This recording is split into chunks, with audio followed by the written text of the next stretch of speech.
നമസ്കാരം. മലയാളി നഴ്സുമാരുടെ കരുതൽ അനുഭവിച്ച് കരുനാഗപ്പള്ളി സ്വദേശി ചന്ദ്രശേഖരൻ. പക്ഷാഘാതം വന്ന് കിടപ്പിലായ ചന്ദ്രശേഖരനെ ദിവസങ്ങളോളമാണ് ഹുയർ റംല ജനറൽ ആശുപത്രിയിലെ മലയാളി നഴ്സുമാർ പരിചരിച്ചത്.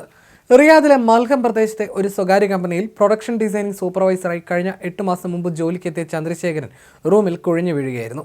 രാവിലെ ജോലിക്ക് പോകുന്നതിനായി തയ്യാറാകുന്നതിന് കാണാതിരുന്നതിനാൽ സുഹൃത്തുക്കൾ കതകിൽ മുട്ടി. തുടർന്ന് പ്രതികരണമില്ലാത്തതിനാൽ പോലീസിൽ വിവരമറിയിച്ചു.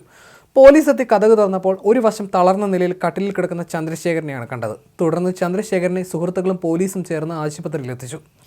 വിദഗ്ധ ചികിത്സയ്ക്കായി ദരിയ ജനറൽ ആശുപത്രിയിലേക്ക് മാറ്റി. 10 ദിവസത്തോളം ദരിയ ആശുപത്രിയിൽ ചികിത്സിച്ച് പിന്നീട് വീണ്ടും ഹുയർ റംല ജനറൽ ആശുപത്രിയിലേക്ക് മാറ്റി. വിവരമറിഞ്ഞ മകൾ ദുർഗ നാട്ടിൽ നിന്ന് കേളി സെക്രട്ടറിയുമായി ബന്ധപ്പെടുകയും കേളി ജീവകാരുണ്യ വിഭാഗം കൺവീനർ നസീർ മുള്ളൂർക്കര ദരയിൽ പോയി ആശുപത്രിയിലെ വിവരങ്ങൾ വീട്ടുകാരെ അറിയിക്കുകയും വീഡിയോ കോളിലൂടെ ബന്ധപ്പെടുത്തി ആശയവിനിമയം നടത്താനുള്ള സൗകര്യം ഏർപ്പാടാക്കുകയും ചെയ്തു.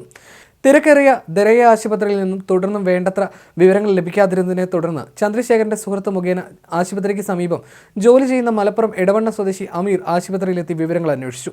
പലപ്പോഴും സമയത്തിന് ഭക്ഷണം കഴിക്കാൻ കഴിഞ്ഞിരുന്നില്ല എന്നറിഞ്ഞ അമീർ പ്രത്യേക അനുവാദത്തോടെ ഭക്ഷണം കഴിപ്പിക്കുന്നതിനായും ആശുപത്രിയിലെത്തുകയും കഞ്ഞി തയ്യാറാക്കി എത്തിക്കുകയും ചെയ്തു. ആശുപത്രിയിലെ തിരക്ക് കാരണം പിന്നീട് ഹുയർ റംല ജനറൽ ആശുപത്രിയിലേക്ക് ചന്ദ്രശേഖരനെ മാറ്റി. 1 മാസത്തോളം ഈ ആശുപത്രിയിൽ ലഭിച്ച പരിചരണത്തിലൂടെ കാര്യമായി പുരോഗതി കൈവരിക്കാനും സാധിച്ചു. ദരൈ ആശുപത്രിയിൽ നിന്നും തീർത്തും വ്യത്യസ്തമായിരുന്നു ഹുയർ റംല ആശുപത്രിയിൽ ലഭിച്ചതെന്നും ചന്ദ്രശേഖരൻ പറഞ്ഞു. മരുന്നിനേക്കാൾ ഉപരി ലഭിച്ച പരിചരണമാണ് അസുഖം വേഗത്തിൽ ഭേദമാകാൻ സഹായിച്ചതെന്നും അദ്ദേഹം വ്യക്തമാക്കി.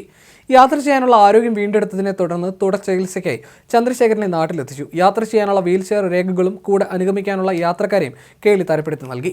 ടിക്കറ്റും ചന്ദ്രശേഖരന്റെ റൂമിലുള്ള വസ്ത്രങ്ങളും മറ്റും കമ്പനി ആശുപത്രിയിലേക്ക് എത്തിക്കാമെന്ന് അറിയിച്ചിരുന്നു. എന്നാൽ സമയത്തിന് മുമ്പ് എത്തിക്കാതിരുന്നതിനെ തുടർന്ന് നഴ്സുമാർ തന്നെ യാത്ര ചെയ്യാനുള്ള വസ്ത്രങ്ങൾ എത്തിച്ചു നൽകി. നസീർ മുള്ളൂർക്കരയാണ് എയർപോർട്ട് വരെ എത്തിച്ചത്. കോട്ടയം സ്വദേശി നിതിൻ റിയാദിൽ നിന്നും കൊച്ചി വിമാനത്താവളം വരെ അനുഗമിക്കുകയും കൊച്ചിയിൽ നിന്നും ബന്ധുക്കളെ ഏൽപ്പിക്കുകയും ചെയ്തു. കൊല്ലം NS ആശുപത്രിയിലാണ് അദ്ദേഹത്തെ തുടർ ചികിത്സയ്ക്കായി പ്രവേശിപ്പിച്ചിരിക്കുന്നത്.